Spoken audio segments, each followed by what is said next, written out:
quick question. How many people have heard of TouchBistro? Okay. So quite a few people know. You know, and I'm sure we've all been customers indirectly. So Samir is actually an interesting CEO because he comes with a lot of COO and CFO experience at big fintech companies like Fiserv and Moneris.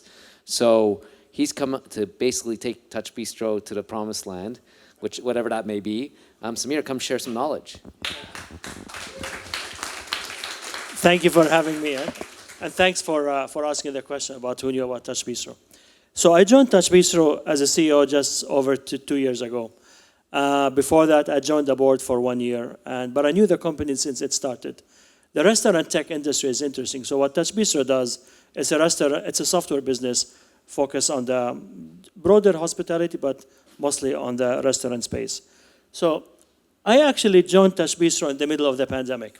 So if you think about joining a restaurant tech company in the pandemic, I either lost my mind or I had certain thesis of what I wanted to do. Now remember, I came with a lot of experience from Fiserv, Global Payments, Heartland Payments, and Moneris of how to take software companies and integrate payments with them. And I watched TouchBistro grow over time. I also watched the competitors. In fact, with Fiserv, I was accountable for Clover. So I knew what a competitor at the smaller end of the restaurant would do. So I came with certain theses. So what is it I wanted to do? First of all, I needed to make a bet that the pandemic was going to be over. And that's why we got that behind us. It was difficult. I will tell you, it was hard to manage a business where your customers are struggling, your employees are afraid and looking for different things, and yet you still want them to look for the future. What I wanted to do, I wanted to take the product up market.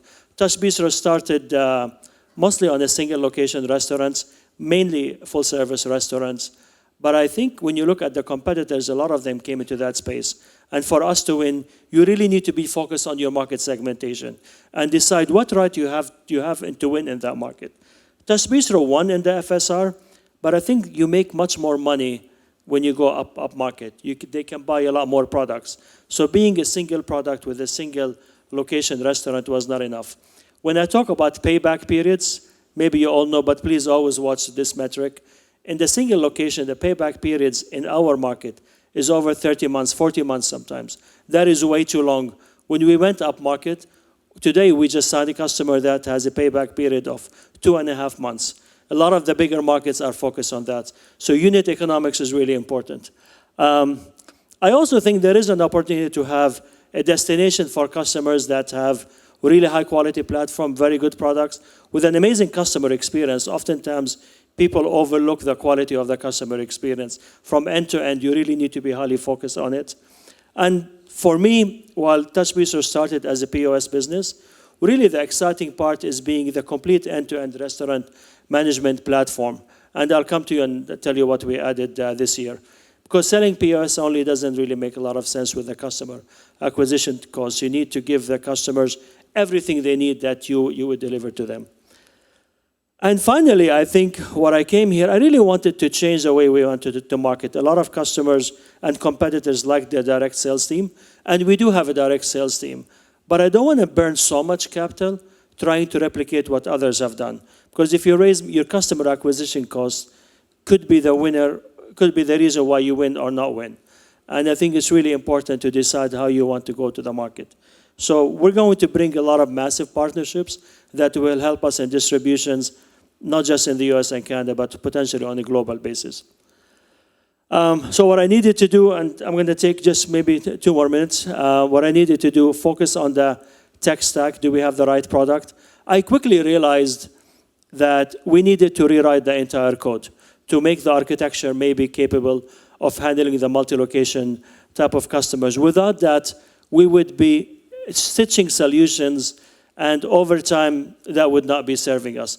So you need to make a decision to build a platform that is sustainable for many, many years. And that is a difficult decision I had to make. I had some shareholders and others that were hoping that I'll come do a quick fix and sell. And there is an attraction to that because you do things and you move to the next thing. But that's not who I am, and I don't recommend anybody to be this way. Build a business that is sustainable for years and years to come. And that's what we did. We built a brand new tech platform that is incredibly great. The customers love it. Free and clear of any of the bugs that we had from the on-premise one. The culture of the company was really important for me because I view it as a reflection of who I am. Wanted to make sure communication was open on a 360. You couldn't do enough town halls, especially at the time when I joined. It's so important. People were nervous. Customers were leaving. We're not able to afford to stay open. So really supporting the customers and the employees was absolutely important. You have to, whether it's a new founder or you've inherited a business, you got to look at the leadership team. And it's actually, if you build a leadership team from the ground up, you may be able to pick who you have, but I inherited the team. While they were all great, you needed to decide the team that you have for the first 5 years may not be the one that will take you for the following 5 years. So you need to be focused on that as well. And then the business model, I talked about payback period, customer acquisition costs. You got to define the market segments, and you got to charge, we talked about revenue model. It is important to have one, and yes, everybody gets there, but it's really important to define the product that you're offering and what value you have from it. So we're becoming really much more disciplined on what to charge, and when you aggregate a lot of products together, you can create a lot of value from that. And finally, you have to decide how much capital you want to raise.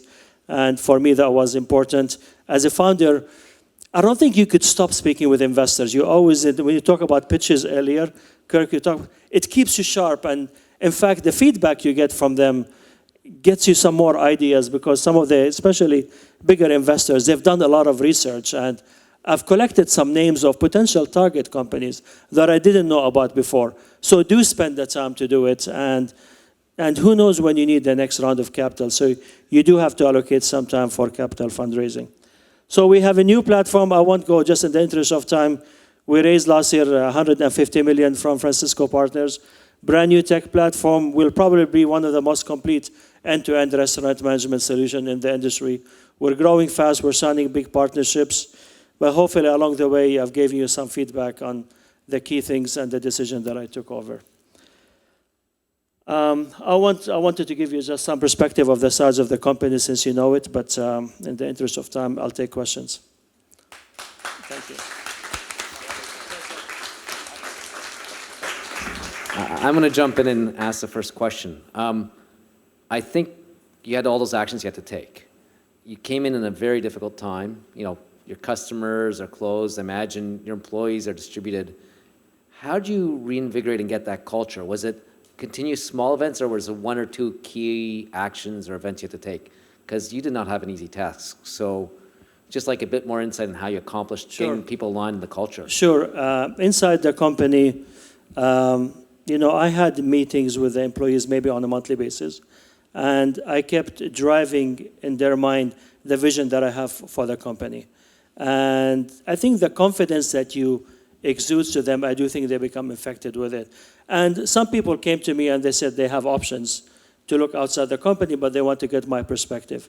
I ask people, I really repeated to them, if you're leaving, leave for the right reason, but don't run away from here. Because I truly believe there were better days to come. And, as we showed more progress, we had some capital, but I actually kept them in the loop on investors I was speaking with, the feedback we got from investors. Employees became really engaged in the process, so it wasn't like, they felt things were happening. And last year was a difficult time to raise money. But the people felt they were part of that journey, and that made it helpful to them. You spoke a bit about pivoting from individual restaurants to, I presume, chains. Given how much more saturated the restaurant market is now compared to when TouchBistro started, could you talk a bit about that transition of getting the team on board and how maybe the challenges you face there? Sure. The biggest transition we had from a tech side, I think it wasn't that difficult, tech and products, for them to envision what the new platform would look like and what remote menu management for a multi-location would need it to be. Unfortunately, at the time, most of our competitors were already there. But TouchBistro, because maybe it was one of the earlier POS companies, we never really pivoted to a much more modern platform. So people knew what to build, and that was great. The biggest difficulty was the sales team. How do you educate them on not just selling POS, but selling POS and multitude of products, including payments, which is totally more, somewhat complex business. Reservation, online ordering, a whole bunch of back-of-the-house products like profitability management, inventory. How do you sell the whole thing at once versus just talking about the POS and payments? That took a lot of education. We brought trainers, materials, almost created a mini university inside the company to teach them. And at the beginning, not everybody was successful doing it, but we started with small success, and I would say right now, almost all of them are highly competent about the tech stack that we have. Hey, I have two questions actually. One question.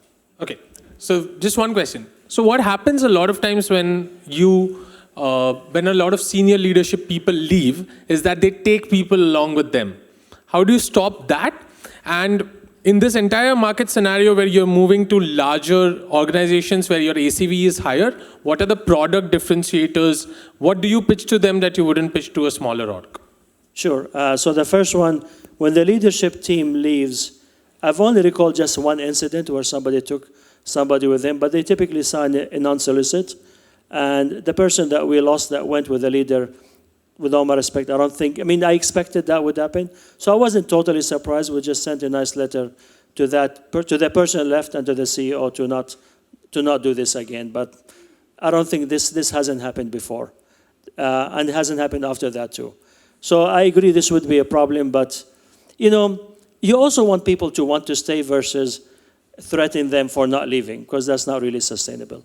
On the second part, the question of what are the key features that we have, I do think customers in what we believe in our industries, restaurateurs, they want data.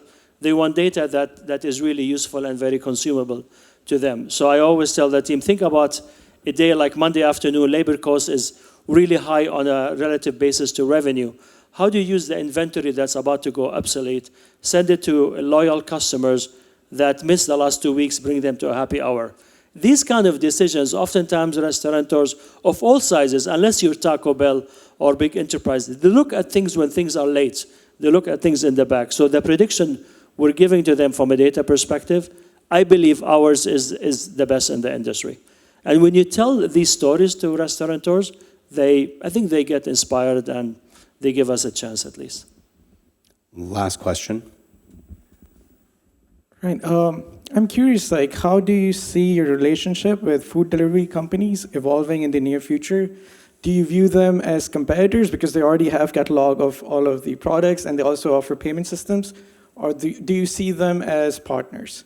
I view them as partners. You talk about the food services, the food delivery company? Food delivery companies. Oh, food delivery companies. So we have integrations with them because we believe that's part of the restaurant model that accelerated during the pandemic is not going away. So they have a certain part of the revenue of the restaurant, and we have the in-venue part. So we work with them as partners. I don't think we compete for the dollar amount. I think it's up to the consumer whether to do an in-venue or use our own online ordering, which is substantial better economics for the restaurateurs, or go to the third-party apps. We do integrate from a marketplace with all of the third-party apps, but from a delivery perspective, we have a good agreement with DoorDash Delivery because we need somebody to help us solve the delivery part for the restaurants. A huge round of applause for Samir. Thank you.